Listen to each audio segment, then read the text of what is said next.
Hi friends, ஒரு டேஸ்டியான chutney recipe எப்படி செய்யறதுன்னு பார்க்கலாமா?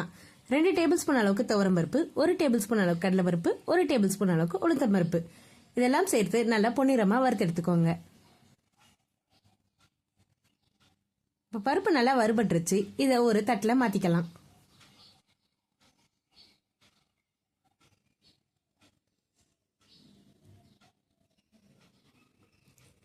இப்போ இது கூடவே 3 டேபிள் ஸ்பூன் அளவுக்கு வேர்க்கடலை சேர்த்துக்கிறேன்.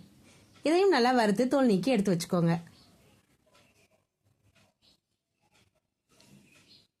இப்போ ஒரு மிக்ஸி ஜாரில் 4 பல் பூண்டு, ஒரு சின்ன துண்டு இஞ்சி,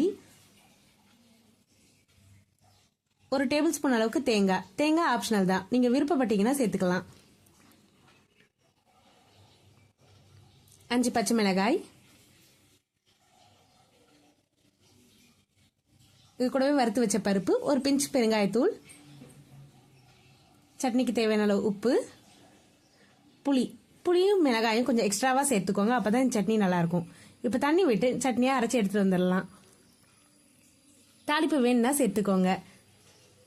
டேஸ்டியான சட்னி ரெடிங்க. இது இட்லி தோசை கூட வச்சு சாப்பிட ரொம்பவே நல்லாயிருக்கும். என்னோட வீடியோ பிடிச்சதுன்னா லைக் பண்ணுங்கள், ஷேர் பண்ணுங்கள், சப்ஸ்கிரைப் பண்ணுங்கள். தேங்க்ஸ் ஃபார் வாட்சிங். Bye bye.